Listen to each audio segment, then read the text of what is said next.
Explanation ചോദിക്കട്ടെ. രോഗബോധത്തിൽ ജീവിക്കാന്ന് പറയുന്നതിനെ നമ്മൾ എങ്ങനെയാ വിശദീകരിക്കുക? രോഗബോധത്തിൽ ജീവിക്കാന്ന് വെച്ചാൽ അതായത് നിനക്ക് രോഗമുണ്ടോ എന്നൊരു റിമൈൻഡർ മതി. നമുക്ക് രോഗബോധത്തിലായിരിക്കാൻ നമുക്ക് തോന്നും. അത് ഈ 85-ാമത്തെ വയസ്സിൽ ഇത്രയൊക്കെ കുസൃതി കാണിക്കണ എനിക്ക് 18-ാമത്തെ വയസ്സിൽ എന്തുണ്ടാവുന്ന ആലോചിക്കാലോ. പിന്നെ ഇവിടുന്ന് തിരുവനന്തപുരത്തേക്കുള്ള ബസ്സിൽ കയറിയിട്ടെ അടുത്തിരിക്കുന്ന ആളിനോട്ട് എങ്ങോട്ടാ ചേട്ടാ തിരുവനന്തപുരത്തേക്കാന്ന് പറയും. കുറച്ചു നേരം ഇരുന്നിട്ട് സീറ്റിന്റെ അടിയിൽ നിന്ന് എന്തെങ്കിലും കുത്തുന്ന പോലെ തോന്നുന്നുണ്ടോ എന്ന് ചോദിക്കും. ചോദിച്ചിട്ട് ഞാൻ വെറുതെ ഇരിക്കട്ടോ. എനിക്കറിയാം ഇവരുടെ തല എങ്ങനെ വർക്ക് ചെയ്യാന്നുള്ളത്. ഞാൻ പിന്നെ അവരെ നിരീക്ഷിച്ചുകൊണ്ടിരിക്കും. അവർ തിരുവനന്തപുരത്ത് എത്തുന്നവരെ ഇങ്ങനെ തിരിഞ്ഞും മറിഞ്ഞും ഇങ്ങനെ കുത്തിയും പിടിച്ചൊക്കെ ഇരിക്കും. ഒരു സാധനം ഇട്ടുകൊടുത്താൽ മതി, നിന്റെ ഉള്ളിൽ ഈ പ്രശ്നമുണ്ടോ എന്ന് ഇട്ടുകൊടുത്താൽ മതി, അവര് പിന്നെ അതിന്റെ മുകളിൽ കിടന്ന് വ്യാകുലപ്പെട്ടുകൊണ്ടിരിക്കും. ഇത് രോഗബോധം സൃഷ്ടിക്കുക എന്നുള്ളത് ഈ ഇൻഡസ്ട്രിയുടെ ഒരു ആവശ്യമാണ്. കാരണം രോഗബോധത്തിലായിരിക്കുന്ന സമയത്താണ് കൂടുതൽ രോഗികൾ സൃഷ്ടിക്കപ്പെടുക. അപ്പോ നേരത്തെ പറഞ്ഞ പോലെ മനസ്സിലേക്ക് ഈ ഒരു സാധനം ഇട്ട് കൊടുക്കുന്നു. മനസ്സിലേക്ക് ഇട്ട് കൊടുക്കുമ്പോൾ യഥാർത്ഥത്തിൽ എന്താ ഉണ്ടാവുന്നത്? ശരീരത്തിലേക്കാണ് ഇട്ട് കൊടുക്കുന്നത്. മനസ്സിനാണ് ഇത് റിസീവ് ചെയ്യാനുള്ള റോള്.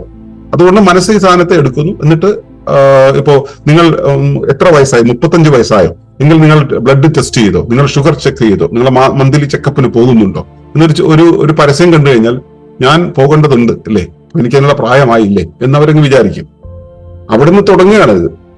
നമ്മുടെ ഇപ്പോഴത്തെ ഈ സോഷ്യൽ മീഡിയ വഴിയുള്ള എഡ്യൂക്കേഷൻ ഒക്കെ തന്നെ നമ്മൾ അത്തരത്തിലുള്ള ഒരു അവസ്ഥയിലേക്ക് കൊണ്ടുപോകല്ലേ. നിങ്ങൾക്ക് ആ പ്രശ്നമുണ്ടോ, ഈ പ്രശ്നമുണ്ടോ എന്ന് ചോദിച്ചിട്ട് നിങ്ങൾക്ക് ആരോഗ്യമുണ്ടോ എന്നുള്ളത് നമ്മൾ ആരും അന്വേഷിക്കുന്നില്ലോ. ആരോഗ്യമുണ്ടെന്നുണ്ടെങ്കിൽ നിങ്ങൾ നല്ലപോലെ ഉറക്കം കിട്ടുന്നുണ്ടോ, ഇല്ലെങ്കിൽ നല്ലപോലെ ഉറങ്ങുക, നല്ലപോലെ വിശ്രമം കിട്ടുന്നുണ്ടോ, അല്ലെങ്കിൽ വിശ്രമിക്കുക എന്ന് അല്ലല്ലോ നമ്മൾ പഠിപ്പിക്കുന്നത്. മൂത്രത്തിൽ പത പോകുന്നുണ്ടോ, പിന്നെ ഇടയ്ക്കിടയ്ക്ക് തളർച്ച വരുന്നുണ്ടോ, കണ്ണിൽ ഇട്ട് കയറുന്നുണ്ടോ, ഇതാണ് നമ്മൾ ചോദിക്കുക. അപ്പോ രോഗമുണ്ടോ എന്നുള്ള റിമൈൻഡേഴ്സ് ആണ് നമ്മൾ കൊടുത്തുകൊണ്ടിരിക്കുന്നത്. ആ റിമൈൻഡേഴ്സ് കൊടുക്കുന്ന സമയത്ത് രോഗം ഉണ്ട് എന്നുള്ള ആ രോഗം എന്നുള്ള ഒരു കോൺസെപ്റ്റിലേക്ക് നമ്മുടെ ഫോക്കസ് വന്നു ചേരും. ആ സമയത്ത് ആ ആൽഗരിതം ശരീരത്തിൽ വർക്ക് ചെയ്യും, ആ രോഗത്തിലേക്ക് എത്താനുള്ള സാധ്യത കൂടുകയും ചെയ്യും. അത് നിറഞ്ഞു നിൽക്കുകയാണ് സമൂഹത്തിൽ. ഈ വിശദീകരണമായിരുന്നു ഉദ്ദേശിച്ചിരുന്നത്, അതോ കൂടുതൽ എന്തെങ്കിലും ആണോ കേട്ടാ? ഏകദേശം അങ്ങനെ തന്നെയാണ്. ഇത് നമ്മൾ ഏറ്റവും വ്യക്തമായിട്ട് നമ്മൾ കണ്ടുകൊണ്ടിരിക്കുന്ന ഒരു ഇതാണല്ലോ. അതിൽ നിന്ന് കുറച്ചും ഡീപ്പായിട്ട് എന്തെങ്കിലും ഉണ്ടോ എന്നുള്ളതാണ് എന്റെ ഒരു അന്വേഷണം. അല്ല, അത് ഇവരെ മീഡിയ വഴി ഈ സംഭവം അവര് ബോധപൂർവം ഈ സാധനം എത്തിക്കുന്നുണ്ട്. രോഗബോധം ഉണ്ടാക്കുക എന്നുള്ളത് എത്തിക്കുന്നുണ്ട്. അതുകൊണ്ടാണ് ടെസ്റ്റ് ചെയ്യാനുള്ള ആ ഒരു മറ്റേ സൂചന തന്നുകൊണ്ടിരിക്കുന്നത്. അത്രേ ഉള്ളൂ. ഇത് കൂടുതലൊന്നും ഇല്ല. നല്ല നമ്മളെ ഈ മോഡേൺ മെഡിസിന്റെ അല്ലെ മോഡേൺ ആയിട്ടുള്ള സംവിധാനങ്ങളെ ഒഴിച്ചു നിർത്തിയാല് മനുഷ്യർക്കിടയിൽ അങ്ങനത്തെ ഒരു ചിന്ത രീതിയോ ശീലങ്ങളോ ഉണ്ടോ എന്നുള്ളതാണ് നിരീക്ഷിച്ചിട്ടുണ്ടോ?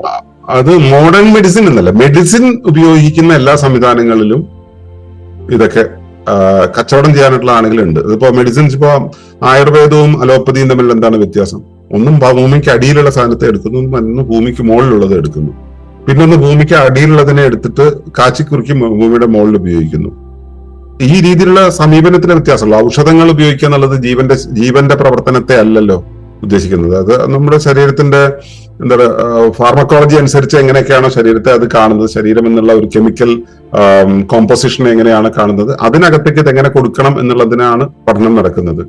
അതിനെക്കുറിച്ചാണ് നമ്മൾ പഠിപ്പിക്കുന്നത്, അതിനെക്കുറിച്ചാണ് അവെയർ ആക്കുന്നത്. അത് വെച്ചിട്ട് രോഗത്തെയും ശരീരത്തെയും കാണുന്ന സമയത്ത് ശരീരത്തിന് ആ പ്രശ്നമുണ്ടോ ഈ പ്രശ്നമുണ്ടോ എന്നുള്ള റിമൈൻഡേഴ്സ് മതി. ശരീരം ആ രീതിയിലൊരു കെമിക്കൽ കോമ്പോസിഷനിലേക്ക് മാറും, അത് രോഗമായിട്ട് മാറും. അതാണ് സാധാരണ ഉണ്ടാവാറുള്ളത്. ഈ രോഗബോധത്തിൽ ജീവിക്കുക എന്നത് മുൻകാല സമൂഹങ്ങളിലും ഉണ്ടായിരുന്നു എന്നല്ല നമുക്ക് മനസ്സിലാണ്. അവിടെ നിന്നായിരിക്കുമല്ലോ ഇത്തരം ഔഷധങ്ങളുടെയും ചികിത്സാ രീതികളുടെയും വളർച്ചയൊക്കെ ഉണ്ടായിട്ടുള്ളത്. ഈ പുതിയ കാലഘട്ടത്തിൽ അതിന് ചില ഇൻഡസ്ട്രികൾ ഏറ്റവും ഭംഗിയായി ഉപയോഗപ്പെടുത്തുന്നു. അതുവഴി അവര് വലിയ ലാഭങ്ങൾ നേടുന്നു എന്ന് മാത്രമാണല്ലോ വരുന്നുള്ളൂ. ഈ രോഗബോധം എന്നുള്ളത് അല്ലെ രോഗബോധത്തിൽ ജീവിക്കുക എന്നുള്ള അവസ്ഥ മനുഷ്യന്റെ തുടക്കം മുതൽ ഇപ്പോഴേ ഉണ്ട് എന്ന് തന്നെയാണ് വരുന്നത്. ഉണ്ട്. അത് പ്രത്യേകിച്ചും രജോഭക്ഷണം, രജോ ജീവിതം നയിക്കുന്ന ആളുകൾക്കിടയിൽ ഇത് വ്യാപകമായിട്ടുണ്ടായിരുന്നു. തമോ ജീവിതം നയിക്കുന്ന ആളുകൾക്ക് ഇതൊരു വിഷയമായിട്ട് വരുന്നുണ്ടായില്ല. ജീവിതം നയിക്കുന്നവര് ആരോഗ്യത്തിലായിരുന്നു അവരുടെ ശ്രദ്ധ. തമോ ജീവിതത്തിൽ ഉള്ള ആളുകൾക്ക് ഇതൊരു വിഷയമായിരുന്നില്ല. രജോ ജീവിതത്തിലുള്ളവരാണ് രോഗബോധത്തിൽ ജീവിച്ചു വന്നിട്ടുള്ളത്. അവർക്കാണ് കൂടുതൽ രോഗങ്ങൾ ഉണ്ടാവുകയും ചെയ്യുക. തമോ ജീവിതത്തിലുള്ളവർക്ക് അത് വരാറില്ല. കാരണം അവര് മറ്റവരെക്കാളും മോശം കണ്ടീഷനിലാണ് ജീവിക്കുക. ഇപ്പൊ തെരുവില് വളരുന്ന കുട്ടികളില്ലേ, അവരത്ര ഹെൽത്തിയാണ്. അതേസമയം തെരുവിൽ വീണ സാധനങ്ങളൊന്നും എടുത്ത് കഴിക്കാതെ തെരുവിലേക്ക് പോകാതെ മാറ്റി വളർത്തുന്ന ആളുകൾക്ക് ഒരുപാട് പ്രശ്നങ്ങൾ ഉണ്ടാകുന്നില്ലേ? എത്രയോ എക്സാമ്പിൾസ് ഉണ്ട്. അപ്പോ തമോ ജീവിതത്തിൽ ഉള്ള ആളുകൾക്ക് ഇത്രയേറെ ബാധിക്കില്ല. രജോ ജീവിതത്തിലുള്ളവരെ ബാധിക്കുന്നല്ല പോലെ സത്വജീവിതത്തിലുള്ളവരെ ആരോഗ്യബോധത്തോടെ ജീവിക്കാൻ ശ്രമിക്കും. അവിടെയും സത്വജീവിതത്തിലും ആണവമലം പോലുള്ള കാര്യങ്ങളൊക്കെ വർക്ക് ചെയ്യുകയാണെങ്കിൽ, അതായത് 96 തത്വങ്ങളിൽ ആണവമലം എന്ന് പറയുന്ന ത്രിമലങ്ങളിലെ ഏറ്റവും പ്രധാനപ്പെട്ട സാധനമാണ് ആണവമലം. ഞാനെന്ന മലം, ഞാൻ നല്ലതായിരിക്കും, ഞാൻ നല്ലതായി സൂക്ഷിക്കും, എന്റെ ശരീരത്തെ നല്ലതായിരുത്തണം എന്ന് പറയുന്നത്. ഈ ഒരു പ്രശ്നം സത്വഭാവത്തിൽ ജീവിക്കുന്നവർക്ക് ഉണ്ടാവും. അതവർക്ക് രോഗകാരണമായി തീരുകയും ചെയ്യും പലപ്പോഴും. അതിൽ എനിക്ക് അങ്ങനെ ആയിരിക്കാൻ കഴിഞ്ഞില്ലല്ലോ എന്നുള്ളൊരവസ്ഥയിൽ അത് അവരിൽ പ്രശ്നമുണ്ടാകും പലപ്പോഴും. അവർ എന്ന് പറയുന്നത് അവിടേക്കൊന്നും പോകണ്ടോ, ഞാൻ അങ്ങനെയായിരുന്നു, എനിക്ക് പലപ്പോഴും പ്രശ്നങ്ങൾ ഉണ്ടായി തുടങ്ങി. അങ്ങനെയൊക്കെയാ ഞാൻ നല്ലതാകണം എന്നുള്ള തീരുമാനം, നല്ലതാണ് എന്നുള്ള എന്റെ വിശ്വാസം, അതിൽ നിന്ന് തെറ്റിപ്പോണ സമയത്തൊക്കെ അയ്യോ വലിയ പ്രശ്നങ്ങളായി എന്നൊക്കെ പറഞ്ഞ കുറ്റബോധം ഉണ്ടായി, അതുണ്ടാക്കിയ പുലിവാലുകൾ, പിന്നെയാണ് അതൊക്കെ വിട്ടുകളഞ്ഞത്. ഇതിലൊരു സ്പിരിച്വാലിറ്റിയുടെ ഒരു കണ്ടന്റ് വേണമെങ്കിൽ നമുക്ക് കണ്ടൂടെ? നമ്മൾ ബോഡി കോൺഷ്യസ് ആയിട്ട് കൂടുതൽ മൈൻഡ് കോൺഷ്യസ് ആയിട്ടുള്ള ആൾക്കാർക്കാണ് മേ ബി ഈഗോ സെൻട്രിക് ആണ് ഇത്. നമ്മൾ നല്ല ആരോഗ്യം ഉണ്ടെന്നും ഒട്ടും ആരോഗ്യമില്ല എപ്പോഴും അസുഖമാണെന്നുള്ള തോന്നൽ, ആ രണ്ട് തോന്നലും പ്രശ്നല്ലേ? ആണ്. അത് രജോ ഭക്ഷണത്തിൽ തന്നെ ഈ ക്ഷത്രിയ രീതി ഉണ്ടല്ലോ. രജോ ഭക്ഷണത്തിൽ തന്നെ 2 ഭാഗങ്ങളുണ്ട്. അതായത് ക്ഷത്രിയ രീതിയുണ്ട്, വൈശ്യ രീതിയുണ്ട്. ക്ഷത്രിയ രീതിയിലുള്ളവരാണെന്ന് വെച്ച് കഴിഞ്ഞാൽ ഇതൊന്നും അവരുടെ വിഷയമാകില്ല. തന്റെ ധർമ്മങ്ങളിലേക്ക് അങ്ങ് നീങ്ങിപ്പോകുന്ന സമയത്ത് ഈ ശരീരം ഒന്നും ഒരു പ്രശ്നമേ ആയിട്ട് തോന്നില്ല. അങ്ങനെയുള്ള ഒരു സമയത്തോളം അവരെപ്പോഴും എന്ത് കണ്ടീഷനാണെങ്കിലും അവരുടെ ധർമ്മത്തെ മാത്രം ഫോക്കസ് ചെയ്ത് പോകും.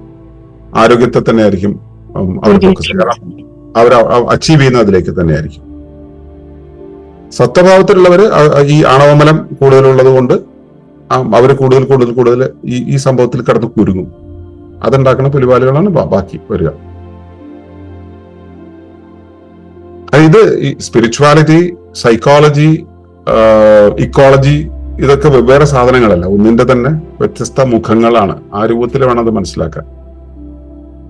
നേരത്തെ പറഞ്ഞ ശരീരം, മനസ്സ്, ജീവൻ, ജ്ഞാനം, ചൈതന്യം എന്ന് പറയുന്ന 5 തലങ്ങളും, ജ്ഞാനം എന്ന് വെച്ചാൽ അവബോധം, ചൈതന്യം എന്ന് പറയുന്ന 5 തലങ്ങളും 5 കാര്യങ്ങളല്ല, ഒന്നിന്റെ 5 മുഖങ്ങളാണ്, അല്ലെങ്കിൽ ഒന്നിന്റെ 5 മാനങ്ങളാണ്. ആ രൂപത്തിൽ അത് എടുക്കണം. കബീരേട്ടാ, നമ്മള് സംസാരിച്ചത് ക്ലിയർ ആണല്ലോ അല്ലെ? നല്ല വിശദീകരണമാണ് കിട്ടിയത്. ഞാനത് ഒന്നുകൂടി ഒന്ന് ഉറപ്പുവരുത്തുന്ന രീതിയിലാണ്. നമ്മൾ ഈ 5 തലത്തിൽ മനസ്സിലാക്കുക, 3 തലത്തിൽ കാണുക എന്നൊക്കെ പറയുമ്പോൾ ഉണ്ടാവുന്ന ഒരു ഇതുണ്ടല്ലോ, അത് പലപ്പോഴും നമുക്ക് പറ്റാതെ വരുന്നതാണ് പ്രയാസമാവുന്നത്. അതെ. നമ്മൾ അത് വെവ്വേറെയായി ബോധ്യപ്പെടേണ്ടി വരുന്നു. അതെ, ആവശ്യമായ ഘട്ടത്തിൽ നമ്മളിലേക്ക് അത് വരുന്നില്ല. അപ്പൊ അവിടെ മനസ്സായിട്ടും ശരീരമായിട്ടൊക്കെ വേറിട്ട് തന്നെ കാണുന്നതാണ് നമ്മള് പ്രയാസത്തിലാക്കുന്നതെന്ന് തോന്നുന്നു. നമ്മൾ ഈ സൈക്കിളിന്റെ ഹാൻഡിൽ ബാറിന്റെ മുകളിലെടുത്ത ഞെട്ട് ഇളകിപ്പോയ പഴയ സൈക്കിൾ കൊണ്ട് ഓടിക്കാൻ പോകുമ്പോഴേ വലത്തോട്ട് തിരിക്കുമ്പോ ടയർ ഇടത്തോട്ട് പോകുന്ന ഒരു അനുഭവമൊക്കെ നമുക്ക് ഉണ്ടാവും. സൈക്കിൾ ചവിട്ടുമ്പോ ഫ്രീ വീലിന്റെ ആ കൊളുത്ത് പോയിട്ട് ചവിട്ടുമ്പോ ഇങ്ങനെ ടയറിൽ പിടിക്കുന്നതിന് വരെ ഇത് ഇങ്ങനെ ഫ്രീ ആയിട്ട് കിടന്ന് കറങ്ങും. അതായത് നമ്മുടെ കൺട്രോളിലല്ലാത്ത പോലെ നമുക്ക് തോന്നും. ഇതുപോലെയാണ് മനസ്സും ശരീരം തമ്മിലുള്ള ആ കണക്ഷൻ ഉണ്ടല്ലോ, സിൻക്രണൈസേഷൻ. ആ സിൻക്രണൈസേഷൻ അല്ലെങ്കിൽ അതിന്റെ കാലിബ്രേറ്റ് ചെയ്തിരിക്കുന്ന ഒരവസ്ഥ തെറ്റിപ്പോയിട്ടുണ്ടെങ്കിൽ നമുക്ക് പിടിച്ചാൽ കിട്ടില്ല. അതെന്താ എവിടേക്കാ പോകണമെന്ന് മനസ്സിലാവില്ല. ഇത് കാലിബ്രേറ്റ് ചെയ്യണം, അത്രയേ ഉള്ളൂ. ശരീരത്തിനെ മനസ്സിനെയും ആ ഏകീഭാവത്തിൽ കാലിബ്രേറ്റ് ചെയ്യണം. അതിനാണ് പ്രാണനം ശരിയായ രീതിയിൽ. പ്രാണനം എന്ന് വെച്ചാൽ പ്രാണൻ ഉപയോഗിച്ചുകൊണ്ട് ശരീരത്തെ കൈകാര്യം ചെയ്യുന്നത്. നമ്മുടെ ആത്മയാനത്തിൽ അതൊരു പഠനമായിട്ട് തന്നെയുണ്ട്. അതാണുള്ളത്. അതുവഴി നമുക്ക് ഇതിനെ സിൻക്രണൈസ് ചെയ്ത് നിർത്താൻ പറ്റും. താങ്ക് യു സന്തോഷേടാ. ശരി. ആകട്ടെ.